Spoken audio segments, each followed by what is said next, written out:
Ya, Anda masih bersama saya Rizal Wijaya di ruang publik KBR dan kami bersiaran langsung dari gedung Direktorat Jenderal Pajak Jalan Gatot Subroto Jakarta ya.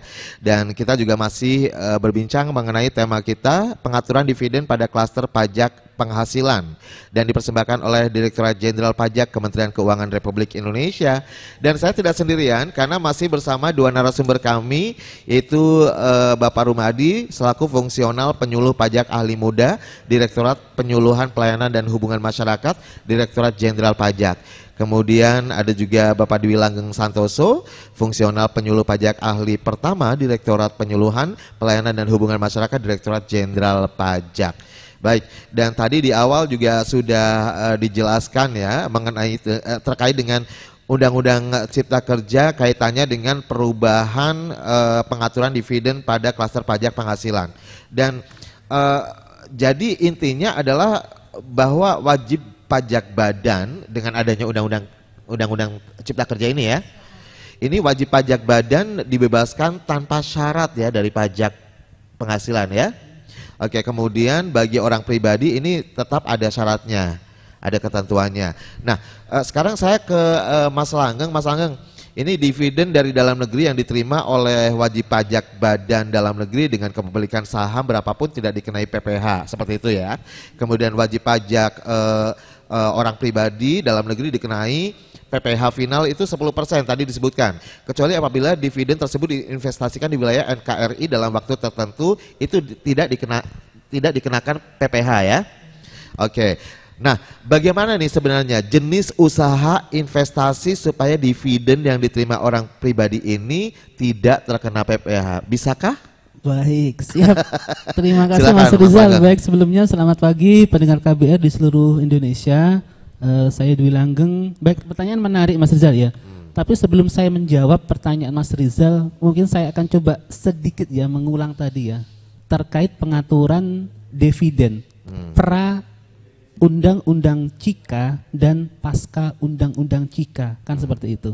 Nah, sebelum Undang-Undang Cika, di Undang-Undang PPh diatur bahwa dividen yang diterima oleh wajib pajak badan dalam negeri itu kan batasannya itu 25%.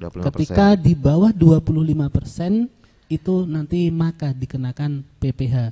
Baru ketika kepemilikannya di atas 25% itu dibebaskan atau tidak terutangkan seperti itu. Itu pengaturan lama. Lalu bagaimana untuk yang orang pribadi?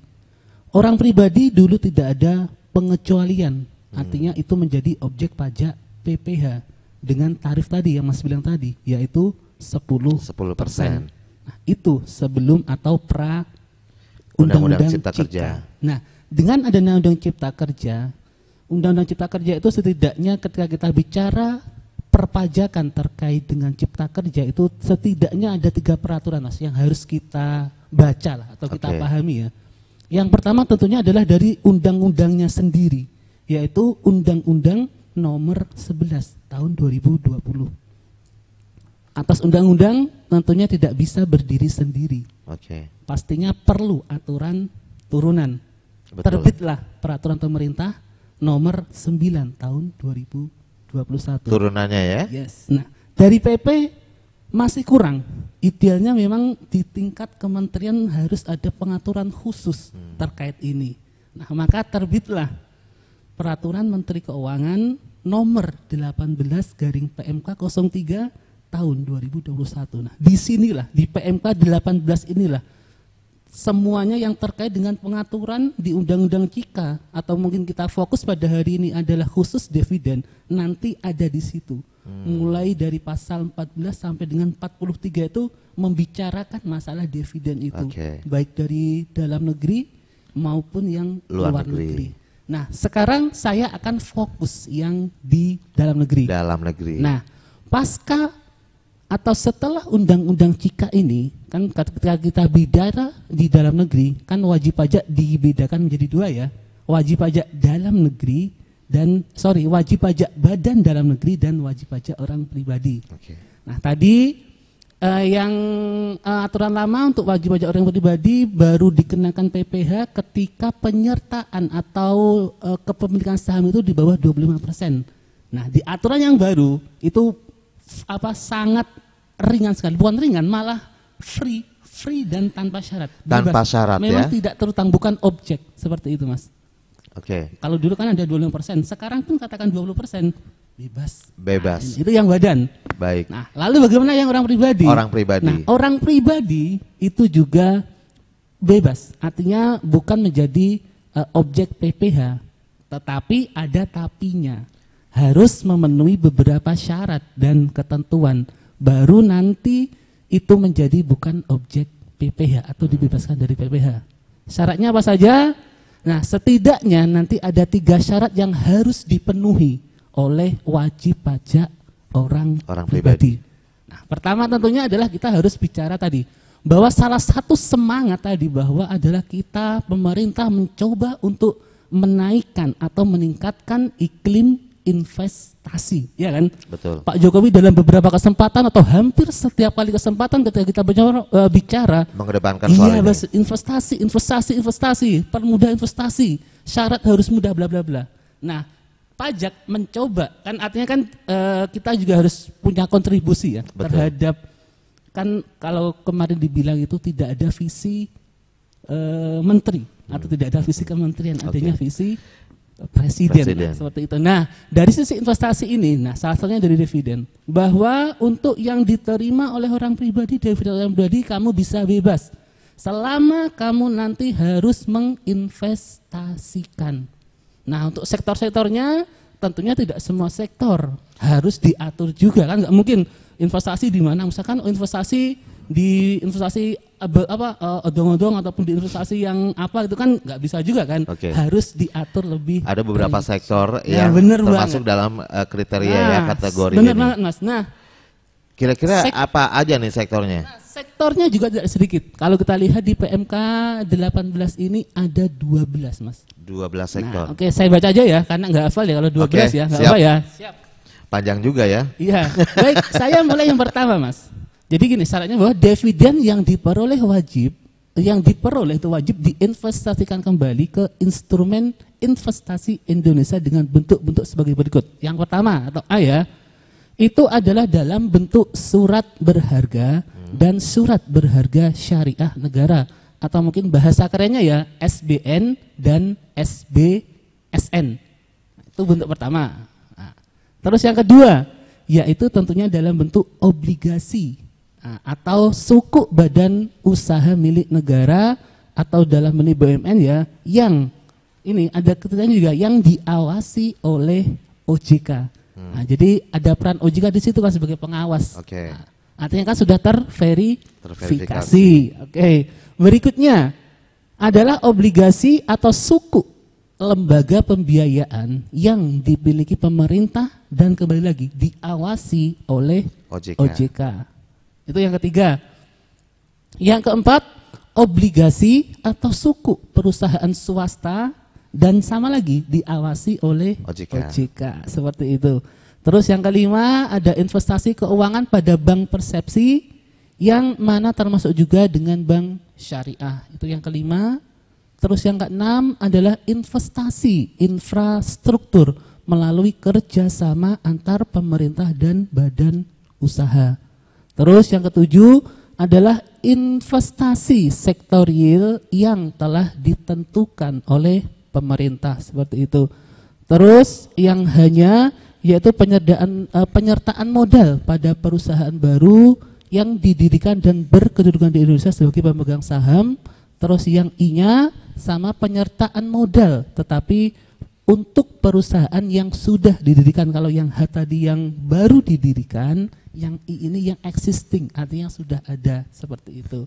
Terus J-nya adalah kerjasama itu ya dengan lembaga pengelola investasi. Terus yang I-nya itu adalah investasi atau penggunaan dana untuk mendukung kegiatan, penting juga nih, investasi atau penggunaan dana untuk mendukung kegiatan usaha mikro dan kecil di wilayah NKRI, tentunya dengan sesuai peraturan perundang-undangan. Yang terakhir adalah bentuk investasi lain sesuai dengan perundang-undangan. Jadi kalau kita rinci tadi atau kita hitung ya, ada 12 Mas. 12. Iya. Jadi memang harus masuk 12 sektor yang tadi disebutkan itu tadi Iya, ya. supaya bebas. Kalau Iya. nggak masuk di sini, ya kamu nggak Saya boleh. rasa kalau disuruh ngapalin Iya, makanya nggak tadi saya dalam. baca. banyak juga 12 sektor loh. Iya, Luar banyak biasa. banget, Mas. Ini semata-mata karena memang selaras dengan fokus pemerintah saat ini ya. Benar banget, yaitu Mas. program investasi ini. Baik. Dan Menimpali mungkin Mas Rizal. gimana? Ada penekanan Ada di yang mau sini, ditambahkan nih, Pak penekanan Rumadi? sedikit di situ investasi yang benar-benar diawasi oleh OJK. Iya, Bukan terverifikasi sembarang ya. investasi yang viral saat ini, investasi bodong segala macam. Jadi Murah investasi yang banget. benar-benar, iya begitu Mas Rizal. Jadi inget murah banget. Oke, jadi investasi sekali lagi investasi yang diawasi oleh OJK gitu ya, yang terverifikasi. Benar banget. Jadi bukan investasi bodong nih, perlu dicatat. Baik, jadi memang harus masuk ke salah satu dari 12 sektor yang tadi disebutkan ya Mas Langgeng ya. Ya, benar banget, harus masuk di situ Mas, seperti itu. Oke, dan jadi ada laporan realisasi investasi setahun sekali gitu Pak Langgeng, bersama dengan SPT tahunan. Seperti saya bilang tadi, syaratnya kan bukan hanya satu. Tadi saya baru menyebutkan syarat yang pertama. Oke. Syarat pertama, Oh, iya. iya kan? Syarat pertama adalah harus diinvestasikan dalam bentuk investasi yang 12 tadi. Syarat yang kedua, nah tentunya ketika kita bicara investasi, tentunya kan pasti juga diatur. Berapa lama sih saya harus invest? Kan itu kan?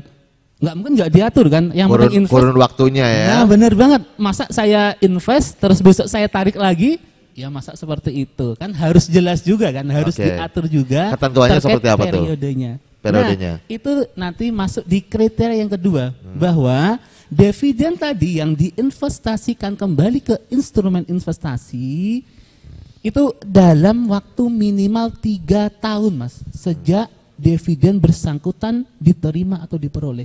3 tahun pajak, seperti itu. Jadi jangka waktunya investasi adalah 3 tahun pajak, seperti Oke. itu. 3 tahun pajak ya. Jangka investasinya. Bukan yang baru investasi terus ditarik enggak ya? Iya nggak bisa. Kalau gitu kan saya juga enak kan, Iya, saya bener. dapat investasi, dapat dividen, terus saya invest, minggu depan saya tarik dan kan enak. Bukan seperti itu, Bukan diatur seperti- juga jangka Oke. waktunya, seperti itu. Baik, ya dan sekali lagi kita harus jeda terlebih dahulu nih Mas Langgeng, nanti boleh dilanjutkan kembali atau mau Boleh. ditambahkan dulu sedikit? Atau jeda aja dulu nggak apa-apa. Jeda dulu ya. Dan nanti juga kita akan kembali lagi untuk mengundang Anda nih yang ingin bertanya karena ada segmen terakhir nanti buat Anda yang ingin bertanya bisa langsung telepon di nomor 0800 245 7893 atau WhatsApp di 0812 118 8181 untuk live chat YouTube Berita KBR atau mention ke akun Twitter @halokbr ya dengan tagar Ruang Publik KBR. Kemudian siaran ini juga bisa Anda dengarkan secara utuh. Bagi Anda yang mungkin ketinggalan, gak gabung dari awal, bisa mendengarkan secara utuh tanpa iklan nanti melalui podcast KBR Prime. Wow, jadi live-nya dapet, rekamannya juga dapet, lengkap kan? Jadi jangan kemana-mana, setelah jeda iklan kita akan kembali di Ruang Publik KBR bersama saya Rizal Wijaya.